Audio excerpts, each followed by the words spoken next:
Baik, saya awali. Assalamualaikum warahmatullahi wabarakatuh. Berjumpa lagi pada mata kuliah pemantapan mutu laboratorium. Untuk pertemuan kali ini yang akan kita bahas yaitu grafik kontrol 2.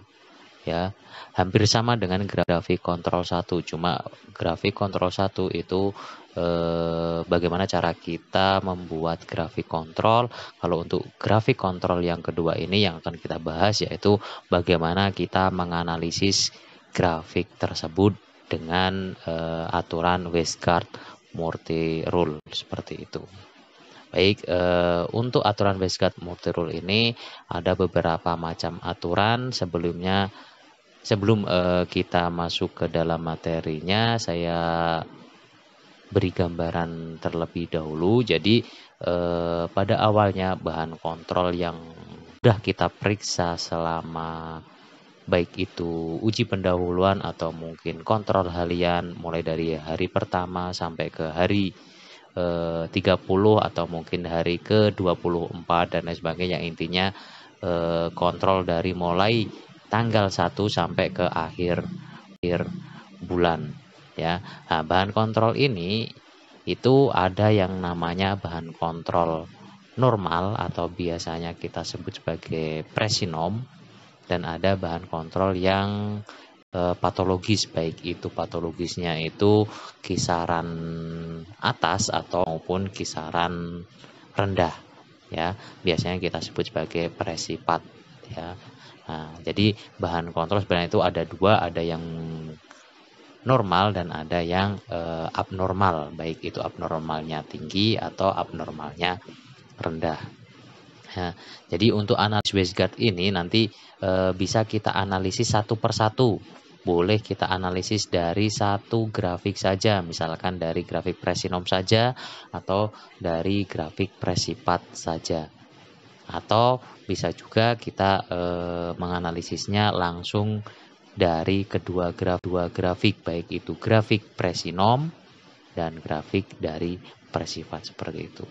Baik, langsung saja kita masuk ke dalam materinya untuk aturan-aturan dari Weisgard-Murty Rule. Nanti silahkan diingat-ingat karena ini penting buat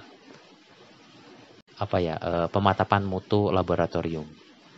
Baik, saya lanjutkan ke slide berikutnya.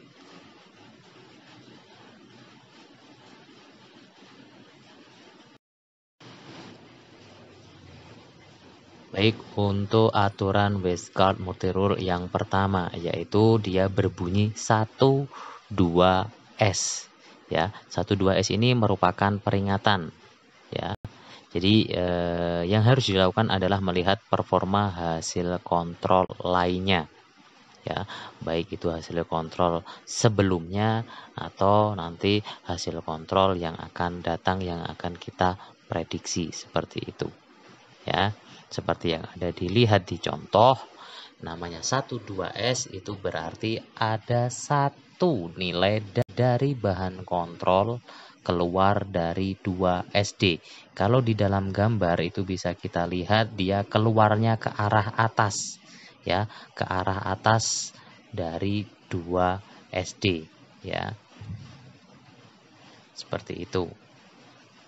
Nah, itu untuk 1-2-S ya. Jadi 1-2-S ini bisa kita lihat across run itu artinya dalam level yang sama. Jadi dalam satu grafik ya, baik itu grafik yang di presinom atau mungkin grafik di presipat.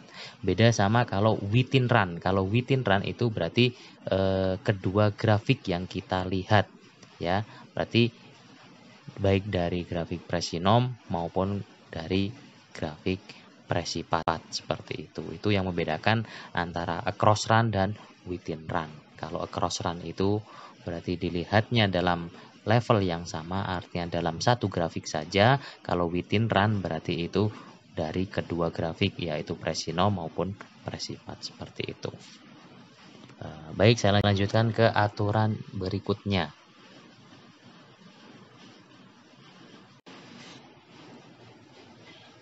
aturan berikutnya untuk wasteguard multirule yaitu berbunyi 13S. Ya, ini merupakan penolakan.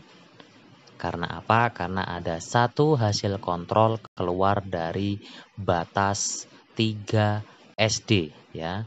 Seperti gambar yang dilihatkan di layar, ini adalah keluar ke atas. Berarti dia berada di atas 3 SD ya.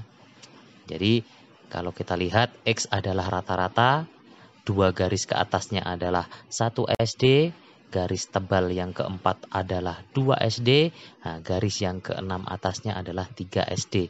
Nah, pada titik yang ke 1, 2, 3, 4, 5, 6, 7, 8, 9, nah, pada titik yang ke-9 itu ternyata keluar dari plus 3 SD. Makanya kena aturan 13S dan merupakan penolakan ya. Nah, 13S ini merupakan ciri kesalahan random ya, awal dari kesalahan sistematik yang besar seperti itu. Nah, diingat-ingat. Berarti kalau 13S itu udah mengalami penolakan, berarti pada hari apapun kalau ada nilai yang keluar dari 3 SD, berarti itu mengalami penolakan, berarti kita tidak boleh melakukan pemeriksaan pasien terlebih dahulu sebelum kontrol kita masuk ke dalam kontrol, seperti itu. Baik, saya lanjutkan ke peraturan selanjutnya.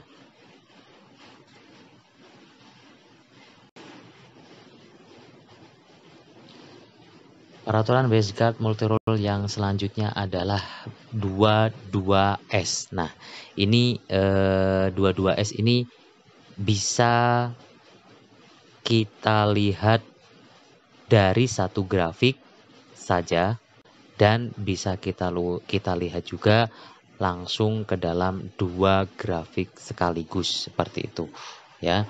Makanya di sini di layar ada 2 gambar grafik ya. Yang pertama adalah across run atau satu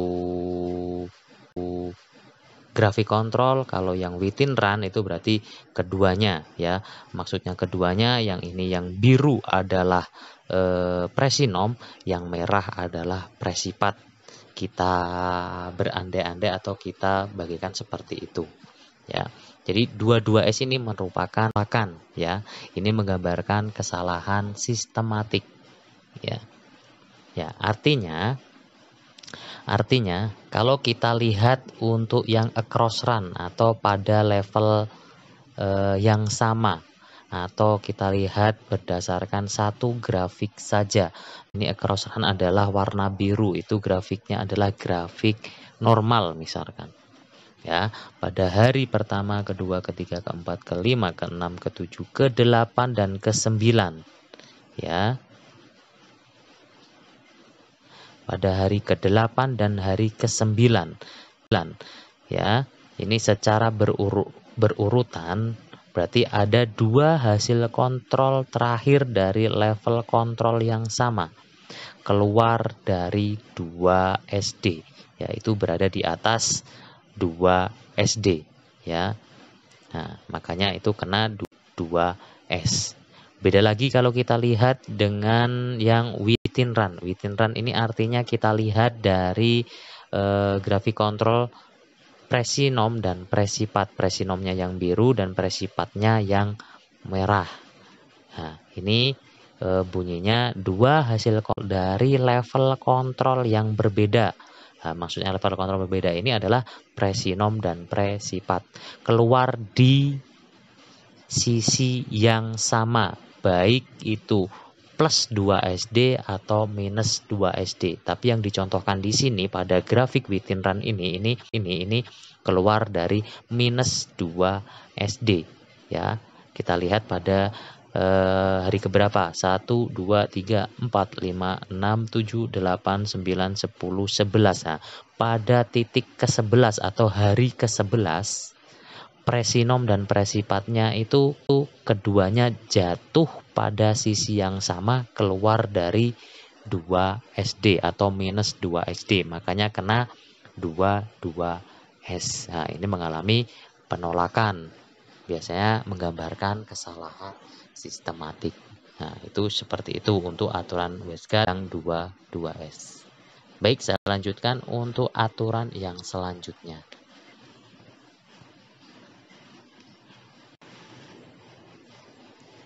Baik, untuk aturan WSGAT yang selanjutnya yaitu R4S ya. R4S merupakan penolakan, menggambarkan kesalahan random ya.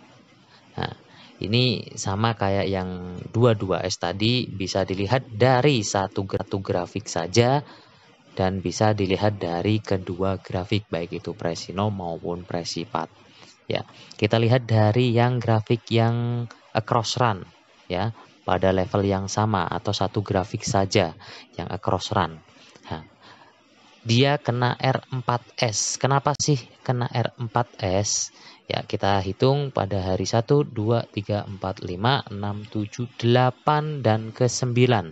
Ya, dua hasil kontrol terakhir dari level kontrol yang sama. Ya, keluar dari 2 SD di yang berseberangan sehingga perbedaan nilainya menjadi 4 SD. Ya, pada hari ke-8 untuk yang across run yang warna biru saja, pada hari yang ke-8 itu berada di luar minus 2 SD, pada hari yang ke-9 berada di luar 2 plus 2 SD. Makanya ring dari hari ke-8 dan hari ke-9 ini menjadi ringnya 4 SD. Makanya kena R4S, atau biasanya saya kalau untuk memudahkan untuk mengingat-ingat, R4S itu apa? 4 SD ya. Jadi kalau dilihat dari satu grafik saja, pada hari yang berurutan itu pada hari yang ke-9 yang ke-8 dan ke-9 itu jatuh di luar minus 2 SD dan plus 2 SD, sehingga terlihat ring antara hari ke-8 dan ke-9 itu adalah 4 SD, makanya kena R4S. Beda sama yang within run. Ya, kalau within run ini kita lihat dari kedua grafik, baik itu presinom maupun presipat. Kita andaikan yang biru adalah presinom, yang merah adalah presipat. Ya, itu pada hari 1, 2, 3, 4, 5, 6, 7, 8, 9, 10, 11. Nah, pada hari ke-11 atau titik yang ke-11 itu menandakan untuk yang presinom yang biru itu keluar di plus 2 SD, untuk yang merah itu yang presipat itu keluar di minus 2 SD. Sehingga pada hari yang sama, kalau dilihat menurut dua grafik, nah ini menandakan pada hari yang sama dia mempunyai selisih ring 4 SD ya, dari grafik presinom dan dari grafik presipat, sehingga kena R4S ya. Nah, itulah untuk yang aturan RS, atau untuk memudahkan mengingat, kita artikan sebagai ring 4 SD, seperti itu. Baik, saya lanjutkan ke aturan selanjutnya.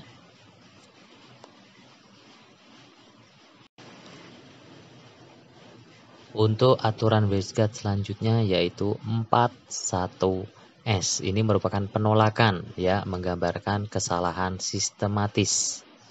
Ya.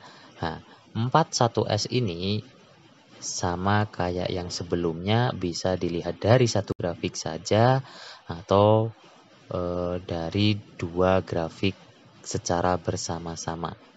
Ya, kita lihat yang untuk across run atau dari level kontrol yang sama atau dalam satu grafik ya. Nah, ini artinya ada 41S itu artinya 4 hasil kontrol terakhir dari level kontrol yang sama ya. Untuk yang across run itu berada pada sisi yang sama di atas nilai 1 SD ya. Nah, itu pada hari 1, 2, 3, 4, 5, 6, 7, 8, 9. Nah, pada mulai dari hari ke-6, 7, 8, 9, nah, itu berada di atas 1 SD. Ya, 1 SD itu garis kedua di atas rata-rata. Ya, itu adalah garis 1 SD. Nah, mulai dari hari ke-6, 7, 8, 9 itu dia berada di atas 1 SD. Makanya kena penolakan, kena aturan 41S. Beda sama yang within run. Kalau within run ini 4 hasil kontrol terakhir dari level kontrol yang berbeda. Ya, berarti pada kontrol presinom yang biru dan presipat yang merah berada pada sisi yang sama di nilai minus 1 SD. Ya, jadi nilai minus 1 SD-nya ini ada di garis yang kedua dari rata-rata atau dari nilai X. Ya, itu saya hitung dulu 1, 2, 3, 4, 5, 6, 7, 8, 9, 10. Nah, pada hari ke-10 dan ke-11 atau titik ke-10 dan ke-11. Ya, itu dari yang presinom ada yang keluar dari 1 SD atau minus 1 SD, yang sama juga keluar dari 1 SD. Berarti pada hari yang ke-10 dan 11 itu kalau digabung ada 4 hasil kontrol atau 4 titik yang keluar dari 1 SD. Itu kalau dilihat dari within run atau dari kedua grafik kontrol. Makanya kena 41S, itu penolakan dan merupakan kesalahan sistematis. Ya, semoga saja untuk aturan-aturan ini mudah dipahami dan mudah diingat.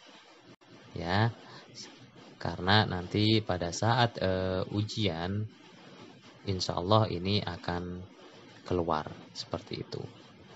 Baik, saya lanjutkan ke aturan selanjutnya.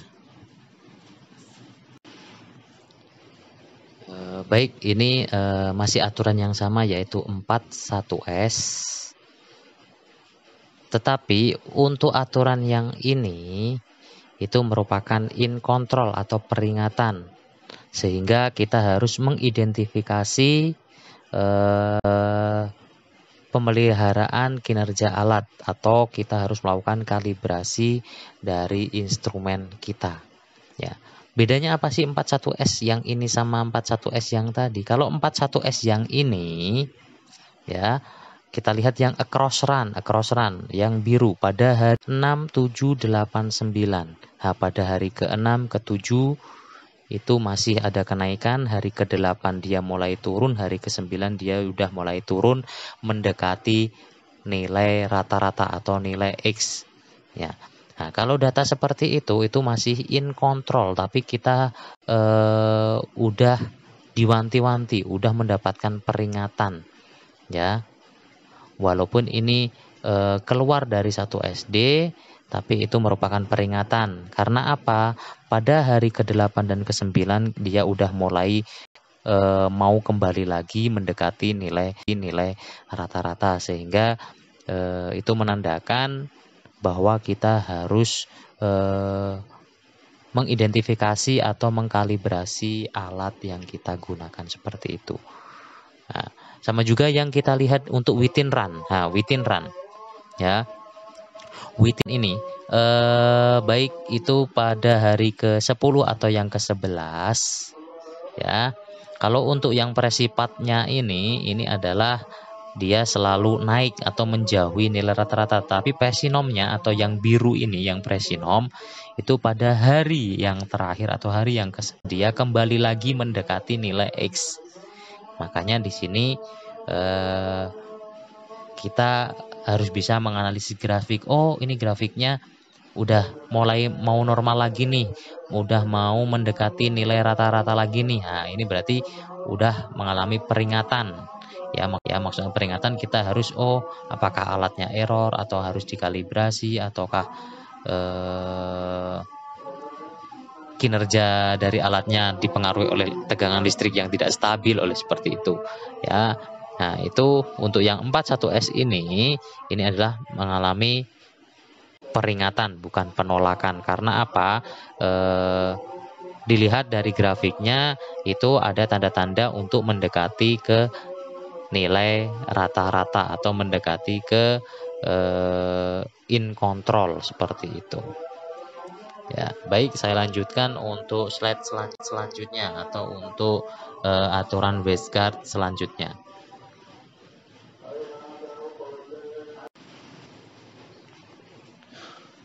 Untuk aturan wasteguard selanjutnya yaitu 10X. Ini merupakan penolakan menggambarkan kesalahan sistematis. Ya, 10X ini sama sebelum-sebelumnya bisa kita lihat dari satu level kontrol saja atau dari kedua level kontrol yang berbeda. Ya, kita lihat yang pertama adalah across run ya. Across run dinyatakan 10X karena ada 10 hasil kontrol terakhir dari level kontrol yang sama berada pada sisi yang sama di atas atau di bawah nilai rata-rata. Yang ada pada gambar di sini adalah berada di atas nilai rata-rata atau di atas nilai X ya. Mulai dari hari pertama, kedua, ketiga, 4, 5, 6, 7, 8, 9, 10 pada hari ya. Pada 10 data secara berurutan semuanya itu berada di atas sisi rata-rata sehingga kena 10X seperti itu. Kalau kita lihat dari within run atau pada level yang berbeda, nah ini pada hari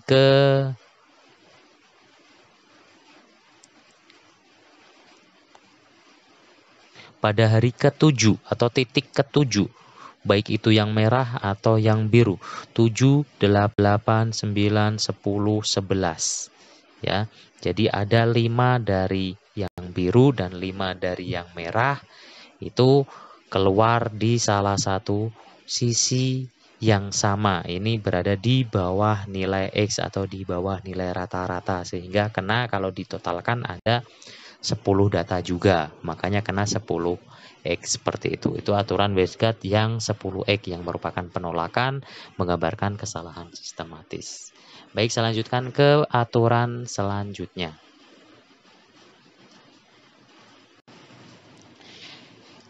Baik, ini masih sama untuk aturan yang 10X sama yang kayak 41S tadi. Kalau 10X yang tadi, kenapa itu mengalami penolakan? Karena data-datanya mungkin semakin menjauhi nilai rata-rata sehingga mengalami penolakan. Nah, kalau yang ini masih in control tapi merupakan peringatan juga dan kita harus mengidentifikasi pemeliharaan kinerja dari alat atau kalibrasi instrumen yang kita gunakan. Karena apa? Untuk yang 10X ini datanya masih mendekati nilai rata-rata ya, tidak menjauhi seperti yang awal tadi ya. Makanya ini merupakan peringatan kita harus kalibrasi instrumen kita ya. Pasti kita tanda tanya kan, kalau pemeriksaan kita selama 10 hari berturut-turut dia berada di salah satu sisi rata-rata, tetapi hasilnya tidak terlalu jauh dari nilai rata-rata sehingga kita harus waspada, kita harus ngecek alat kita seperti itu. Beda lagi kalau misalkan 10 hari ini berada di salah satu sisi rata-rata, tapi semakin hari semakin ke sana itu semakin menjauh dari nilai rata-rata sehingga itu harus mengalami penolakan. Tapi kalau masih dia berada di mendekati nilai rata-rata berarti itu masih peringatan ya, masih in control seperti itu. Baik, saya lanjutkan ke slide selanjutnya.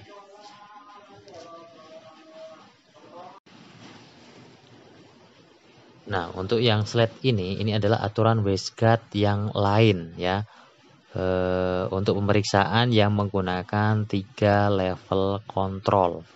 Ya, di sini ada 32S, itu berarti ada 3 data dan 2 data diantaranya itu keluar dari 2 SD ya. Itu bisa kita lihat ada 3 titik yang dilingkari dan kedua titiknya itu keluar dari 2 SD. Oleh karena itu dia kena aturan 32S. Kemudian untuk yang tengah itu ada yang dilingkari ada 7 titik ya. Nah, 7 titik itu dari titik yang pertama, kedua, dan ketiga dan selanjutnya sampai titik ketujuh itu dia selalu mengalami penurunan terus-menerus. Ya, itu kena pola tren. Makanya di situ kena aturan 7T atau 7 tren. Trennya ini tren ke bawah. Ada juga yang tren yang ke atas ya. Seperti itu. Nah, kemudian ada 6X. Nah, setelah T itu ada titik lagi di atas kan ada 6 titik. Nah, 6 titiknya itu berada di atas nilai X atau di atas nilai rata-rata. Makanya kena 6X seperti itu. Nah, itulah aturan-aturan Westgard yang lain yang di sini ditunjukkan adalah 32S, 7 tren, dan 6X seperti itu. Baik, saya lanjutkan ke slide yang selanjutnya.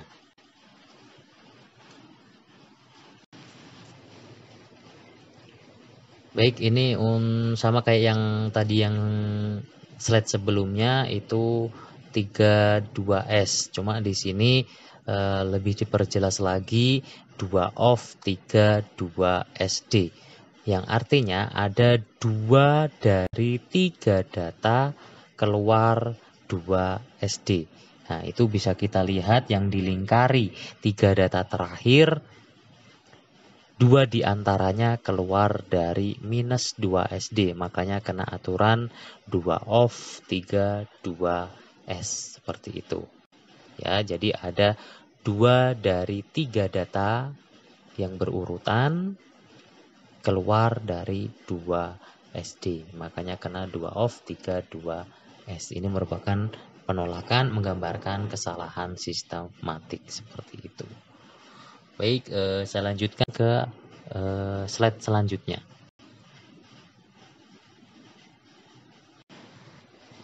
Aturan untuk Westgard yang selanjutnya yaitu 31S. Ini merupakan penolakan. Ya, ada 3 hasil kontrol keluar dari 1 SD, baik itu ke atas atau minus 1 SD di bawah. Kalau yang digambarkan di sini yang dicontohkan adalah ke atas. Ya, dia ada 3 data. Ini yang data terakhir yang kita lihat 3 data keluar dari 1 SD. Ya, dia mengarahnya ke atas makanya kena 31S. Nah, itulah aturan Westgard 31S. Baik, saya lanjutkan ke aturan selanjutnya.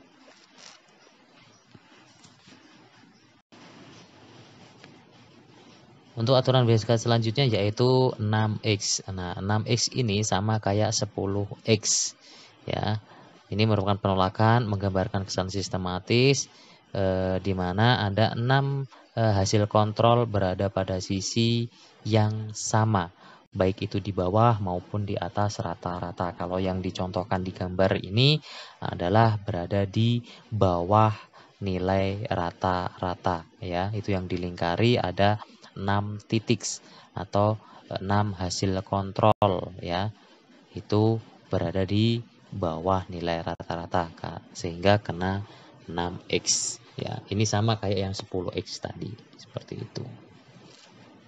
Baik, saya lanjutkan untuk aturan selanjutnya. Nah, ini sama kayak yang sebelumnya. Aturan Westgard Multirule 9X ya, ini sama kayak yang 10X, kayak yang 6X ya. Kalau 10X berarti ada 10 data, kalau 6X ada 6 data, kalau 9X ini ada 9 data atau 9 hasil kontrol berada pada sisi yang sama, baik itu di atas maupun di bawah nilai rata-rata. Kalau yang digambarkan di contoh itu berada di atas nilai rata-rata mulai dari hari ke-5, 6, 7 dan selanjutnya. Ya, itu semua datanya berada di atas rata-rata sehingga ada 9 data. Makanya dikatakan 9X atau kena aturan 9X. Ini merupakan penolakan, menggambarkan kesalahan sistematis. Sama kayak yang 6X dan 10X seperti itu. Baik, saya lanjutkan ke slide selanjutnya.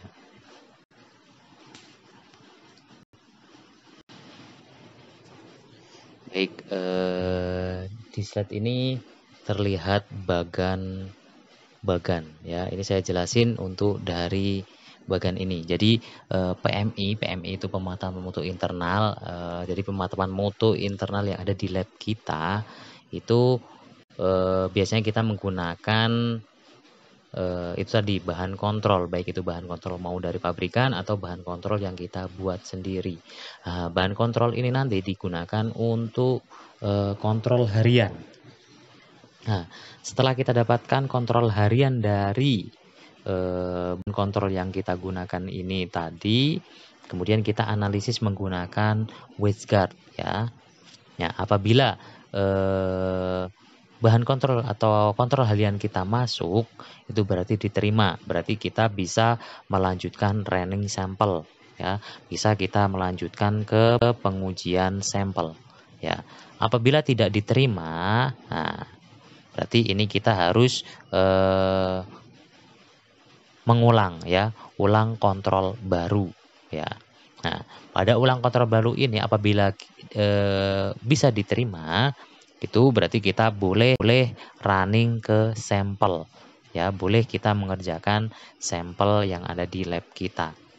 Tapi kalau kontrol ulangan ini masih juga tidak bisa diterima atau out control, berarti kita harus melakukan kalibrasi ulang ya, kalibrasi ulang ya, baik itu di alatnya maupun dari bahan kontrol kita.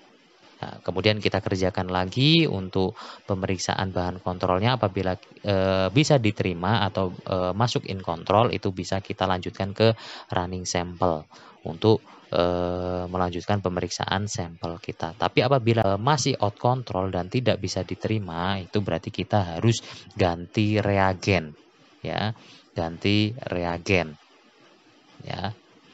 Nah, setelah kita ganti reagen, kita ujikan kembali ke bahan kontrol kita. Apabila itu bisa diterima berarti kita lanjut ke sampel boleh running sampel. Tapi apabila tidak bisa juga, nah kita berarti harus panggil teknisi untuk menservis alat kita. Nah, itulah tahapan-tahapan bagaimana kita mengontrol dari mutu internal laboratorium kita. Kalau sampai udah dikalibrasi, udah ganti reagen tapi masih juga tidak bisa diterima atau hasilnya masih out control, berarti kita harus panggil teknisi untuk menservis alat kita seperti itu. Berarti itulah gambaran dari pemantapan mutu internal untuk laboratorium seperti itu. Baik, saya lanjutkan ke slide selanjutnya.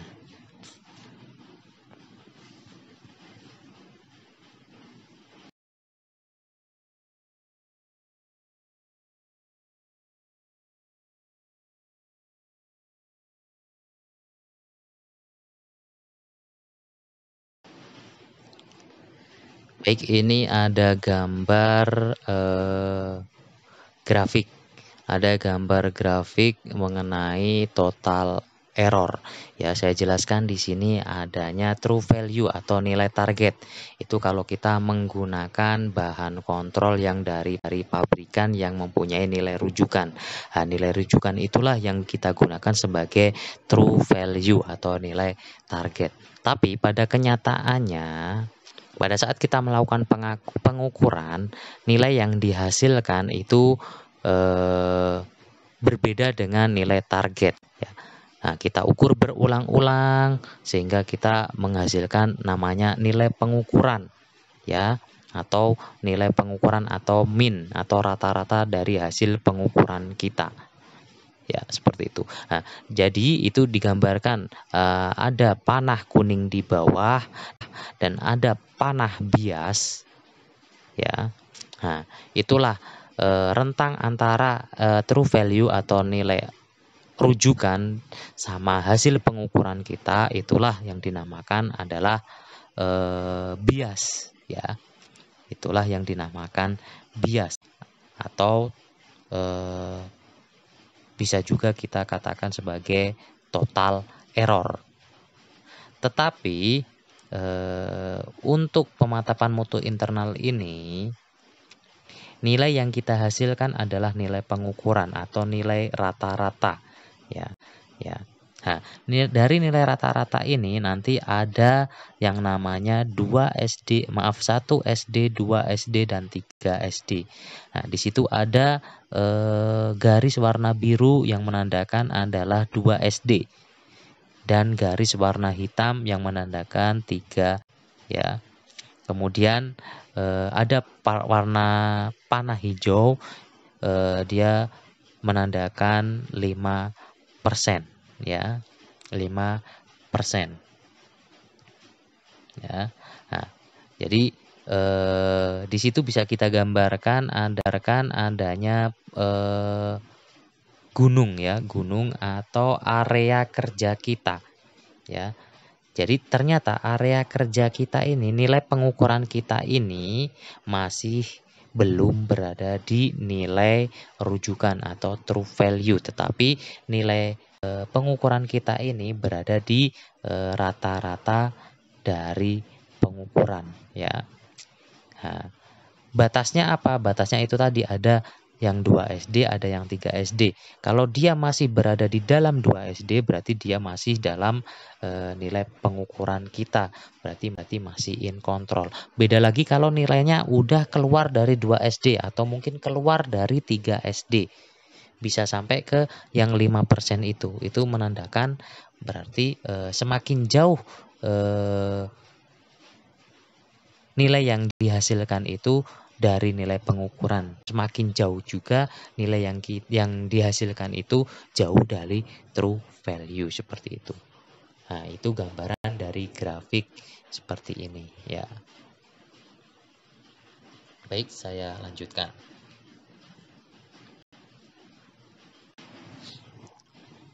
Baik, terima kasih. Itu pembahasan yang mungkin cukup banyak dan memusingkan, tapi silahkan nanti dibaca-baca kembali, diputar kembali, didengarkan kembali, dirangkum kembali sehingga bisa dipelajari dan memudahkan untuk memahaminya. Seperti itu. Itulah grafik kontrol yang kedua, membahas tentang aturan Westgard multi rule.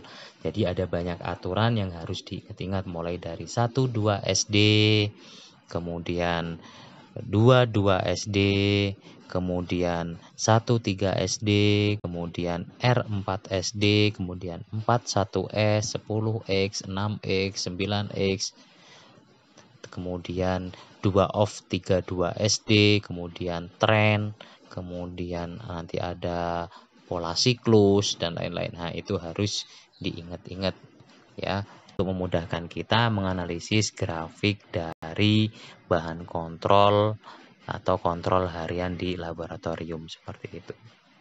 Baik, mungkin cukup untuk pertemuan kali ini. Saya akhiri. Wassalamualaikum warahmatullahi wabarakatuh.